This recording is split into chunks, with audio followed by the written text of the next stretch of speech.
Hey Bible geeks, I have a new Bible here that was sent by Lockman Foundation. So I want to say thank you to Lockman for sending this out. They were very nice. They got a hold of me real quick, guys, and they got this Bible sent out really fast. So I do appreciate that. As you can see, here's the ISBN number. And it comes with a fleece jacket for your Bible, kind of like a dust jacket type thing. Pretty cool. Something different. 95,000 cross references. And you'll see that it has also the ISBN back here on the back, which I think they should put that inside the Bible, maybe on like a cardstock page or something. But there it is. A lot of companies do that. You get a river grain with the calfskin, so really nice river grain pattern. And then you also get a pebble grain too, kind of a really neat looking calfskin. It's very soft, guys. And it's not too thin. I thought this was going to be thinner from other videos, but it's got some weight to it. I've actually seen way thinner than that. So you get a nice tooled line that goes all the way around. As you can see, that river grain, I'll hold it up in the window light there. So you guys can see, there you go. There's some window grain pattern there. Window grain. I was thinking window pane, window grain. That's hilarious. Anyways, you can see the grain pattern, guys. Look at the spine here. You get, I like the way the ribs are. They're not like totally detailed, like, you know, where they really tool the edge of the rib. It has like a really soft like look to it. Pretty cool. And look at that. That's so neat. I love the way that looks. I can get that in the right. There we go. Looks like a scar. I don't know if that's the grain or the scar, but I think it's grain. Really cool. We'll open it up and you can see it opens up really easy. It's really good edge lined, tabbed in really nice. You get a nice fold over, focus, nice corner work. And you can see here the gold is coming off of that first page. Kind of a bummer. I think they could have prevented that if they would have made the yap just a hair bigger, and you wouldn't have had that happening. That's a pretty right on the money yap. So sometimes you get that page to catch. And one of the issues I'm seeing is that they actually glue this whole sheet, guys. So instead of gluing up to here and having two thin sheets, it's one thick glued two sheets together.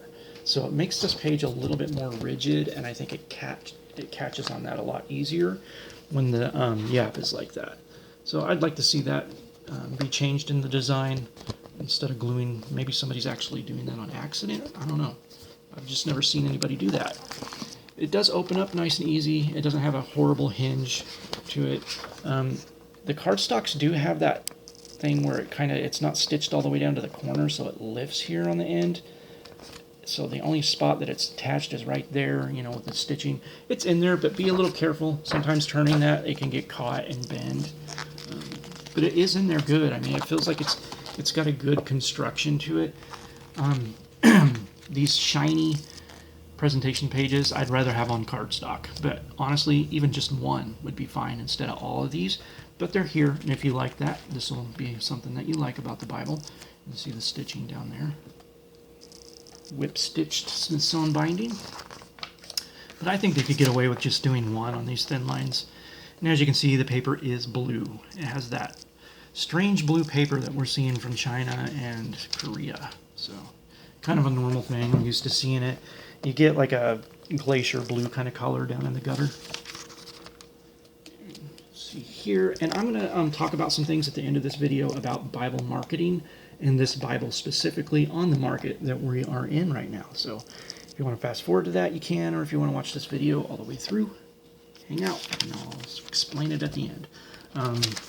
You see here you get the foreword, and then you get the explanation, general format, books of the Bible. The blue will start showing up more in that gutter, so keep an eye on that gutter if you want to see how on that blue, because sometimes it just doesn't show up, and then all of a sudden the camera will grab hold of it. You'll see that blue more. As you can see, the print takes to this paper really well. It's a nice dark, shiny black kind of font. So it's very saturated. It's nice. It's not a very like bold kind of font. It's kind of a skinnier font, so it's nice to have it black like that because it stands out better. You can see here it's lying flat. So you don't have to worry about that, guys. It has a shallow gutter. I do like Bibles with a shallow gutter. That space that it leaves for the text to not be down in that gutter is nice. Really do like that. You get a lot of references. Titles at the beginning of each chapter. So as you go on, depending on what book you're in, you're going to see just a ton of references build up in some places. But here we are. Let's see, I think I have a page here that shows the ghosting. Now this paper was supposed to be better for ghosting. I don't think it is, guys. I think this is their old white paper, and this is like in Psalms, kind of same area, same style. So you look here at the blue paper, and then their creamier, older white paper. It just, to me, I don't think that really changed the ghosting at all. So I'm not sure about that. With their new 2020 update coming to the text, I'm hoping to see some new designs with their Bibles, guys. I'm really, really excited about the NASB's future, but some people are worried about the translation. They're hoping that they're not going to make changes that really affect the love of the text that we have for this translation. So we'll see. A lot of companies are doing that nowadays, so that's what they do. They update these texts, so some people just do not like that very much. As you see, the books end, and then you get a little bit of paper left over. Sometimes you'll get a whole page left over. Look at that. So if you're somebody who likes to leave notes. Now, if you do lift the paper up a little bit and give it a little bit of breathing room underneath that page, it'll take some of the ghosting away, and it makes it a lot easier to read. So if you hit, a page that's just heavy with some heavy ghosting, just lift up on that page. So you see here, this paper is really easy to get to the next page, and just lift it up a bit and you can see it a lot better. But for pastors, preachers, look how easy I can get to that next page. Very easy paper to turn, so be aware of that, guys. If you're a preacher or pastor and you like being able to get to that next page over, it is one of those Bibles. It really is a nice one for just flipping back and forth, and you gotta get to that one page real quick. You've got a congregation waiting on you. Last thing you want to do is get that page stuck together. But it's nice. You guys can really get through those pages quick. So you fast preachers, the ones that like to spit on the crowd, this will be a good Bible for you. Very, very nice. You got a 3-column concordance. Really, really nice. I think it's easy to read. Show that on camera.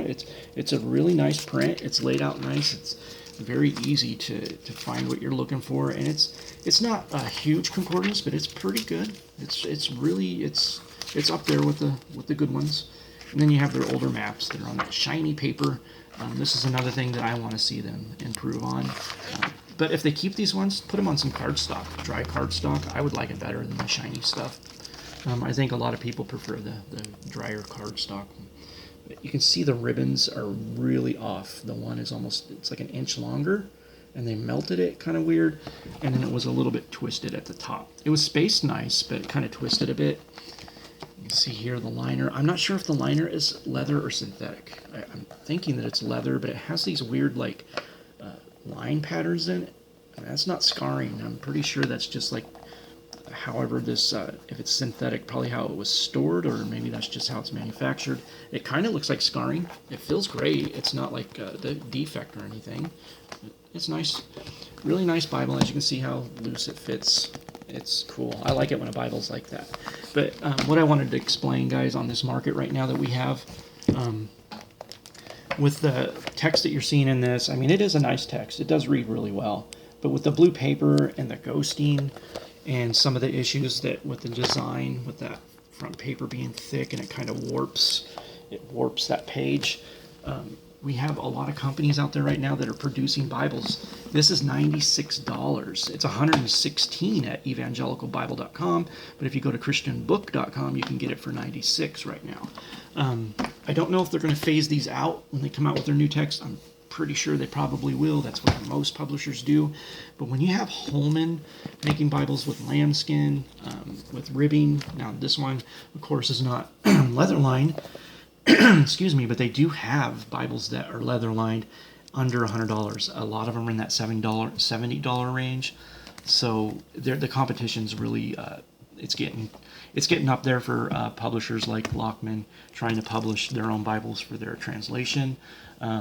You have, that $116 price range. You have a King James, which that's the thing with these publishers. This is their translations that they prefer. They made the NASB. But then you have church Bible publishers that is a King James only church ministry, and so they print up King James Bibles. This is $125. So you're looking at $9 difference to get this from this, and this is buffalo skin with cowhide liner, bound just amazing. It's a really good quality Bible, and they make all different kinds. So they have lower cost ones with calfskin and top grain cowhide. So it's a market like that, depending on what translation you read from. Some of these publishers are putting out great Bibles. You have Crossway. I reviewed a Crossway that looked just like this one almost, but it was top grain cowhide, designed a lot like this. It had the fold over. So if you look at my video, look up verse by verse ESV top grain. I think it had a tooled line, but it was like close to the perimeter.